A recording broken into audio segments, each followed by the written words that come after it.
जय श्री कृष्णा। आप सभी का आज की इस पावन कथा में एक बार फिर से बहुत बहुत स्वागत है। क्या आप जानते हैं बैसाख मास इतना पवित्र क्यों माना जाता है? क्यों कहा जाता है कि इस मास में किया गया छोटा सा दान भी जीवन के बड़े बड़े कष्टों को समाप्त कर देता है? आज की ये कथा आपके मन को छू जाएगी और शायद आपकी सोच भी बदल दे। इसीलिए इस कथा को अंत तक जरूर सुनिएगा। एक समय की बात है। एक छोटे से गांव में एक माँ रहती थी। उसका नाम था गंगा। गंगा बहुत ही सरल, सीधी और भगवान पर अटूट विश्वास करने वाली महिला थी। उसके 2 पुत्र थे, मोहन और सोहन। पति का देहांत बहुत पहले ही हो चुका था। अब पूरी जिम्मेदारी उसी माँ के कंधों पर थी। क्या आप सोच सकते हैं, एक अकेली माँ और 2 छोटे बच्चे, लेकिन उसने कभी हार नहीं मानी।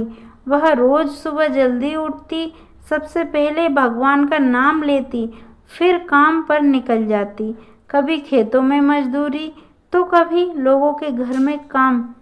दिन भर मेहनत करती और जब शाम को घर लौटती तो बच्चों के चेहरे देखकर उसकी सारी थकान दूर हो जाती। अब हम जानेंगे एक माँ अपने बच्चों के लिए क्या क्या सहती है। एक दिन घर में खाने के लिए बहुत कम था, बस 2 रोटियां। गंगा ने दोनों रोटियां अपने बच्चों को खिला दी और खुद चुपचाप पानी पीकर सो गई। लेकिन बच्चों को कभी एहसास नहीं होने दिया कि उनकी माँ भूखी है। यह होती है माँ। धीरे धीरे समय बीतता गया। बच्चे बड़े हो गए, पढ़ाई में अच्छे थे। गांव के लोग कहते, गंगा तेरे बच्चे बहुत आगे जाएंगे। ये सुनकर माँ का दिल खुशी से भर जाता। वह हमेशा कहती, बेटा खूब पढ़ना ताकि तुम्हें मेरी तरह मेहनत ना करने पड़े। अब हम जानेंगे, जब बच्चे बड़े होकर दूर चले जाते हैं, एक दिन दोनों बेटों ने शहर जाने का फैसला किया। माँ के दिल में दर्द था, लेकिन उसने मुस्कुराकर उन्हें विदा किया। बच्चे चले गए और उसी दिन से घर सूना हो गया। वह आंगन जहाँ कभी हंसी गूंजती थी, जब बिल्कुल शांत हो गया। शुरू शुरू में फोन आते थे, हालचाल पूछा जाता था, लेकिन धीरे धीरे सब बदल गया। अब फोन कम हो गए और फिर बंद ही हो गए। माँ रोज दरवाजे पर बैठती, हर आहट पर उठ जाती। उसे लगता शायद मेरे बच्चे आ गए, लेकिन हर बार उसे निराशा ही मिलती। त्योहार आते, दिवाली, होली, लेकिन उसके घर में अब कोई रौनक नहीं थी। अब हम जानेंगे बैसाख मास का चमत्कार। एक दिन गांव में एक संत आए। उन्होंने कहा, जो भी वैशाख मास में स्नान, दान और भगवान का नाम जाप करेगा, उसके जीवन के कष्ट दूर हो जाएंगे। गंगा ने ये बात सुनी। उसने मन ही मन निश्चय किया, मैं भी ये व्रत करूंगी। अगले दिन से वह सुबह जल्दी उठने लगी, नदी में स्नान करती, भगवान का नाम जपती और जो थोड़ा बहुत होता वह दान कर देती। अब आप सोचिए, जिसके पास खुद खाने को नहीं, वो भी दान कर रही थी।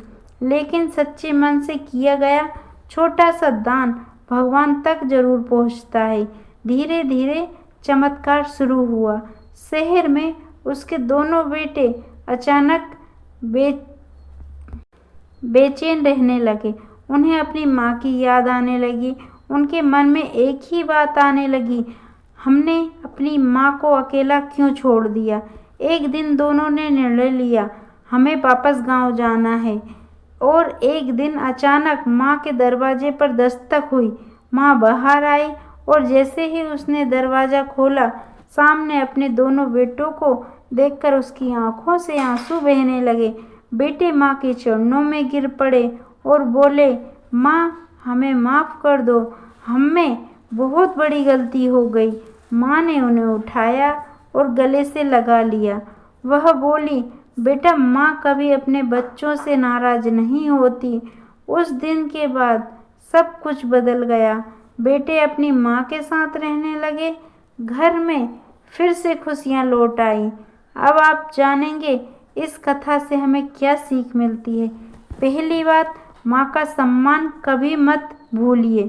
दूसरी बात, सच्चे मन से किया गया दान कभी व्यर्थ नहीं जाता। और तीसरी बात, वैशाख मास में किया गया छोटा सा पुण्य भी जीवन बदल सकता है। तो भक्तों, आप भी इस पवित्र मास में स्नान करें, दान करें और भगवान का नाम जपें। अगर आपको ये कथा अच्छी लगी हो तो वीडियो को लाइक ज़रूर करें, चैनल को सब्सक्राइब करना बिल्कुल ना भूलें और कमेंट में ज़रूर बताइए कि अगली कथा आप किस विषय पर सुनना चाहते हैं। अगर वीडियो अच्छी लगी तो वीडियो को लाइक करके एक कमेंट ज़रूर कर देना। हर हर महादेव।